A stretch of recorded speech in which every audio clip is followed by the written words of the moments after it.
రంగారెడ్డి జిల్లా బాలాపూర్లో మద్యం మత్తులో యువకులు వీరంగం సృష్టించారు.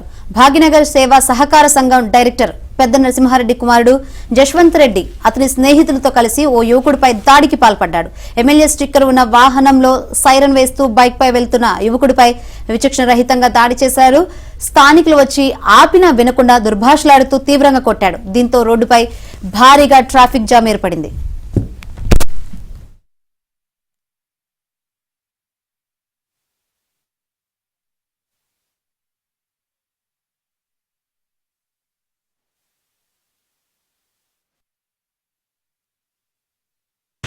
రోడ్డు మీద స్పేస్ దొరికిందని ముందుకెళ్తావు. నువ్వు అలా వస్తావా అని చెప్పేసి బండి ఆపి ఇష్టం వచ్చినట్టు కొట్టాడు. ఇతను తలకాయ తీసుకెళ్ళి లారీకి గుద్ది చొక్కా చింపి మొత్తం నలుగురు ఉన్నారు. దాంట్లో టోటల్ 4 మెంబర్స్, 4 మెంబర్స్ తాగున్నారు. బండి నెంబర్ వచ్చేసి థార్ వెహికల్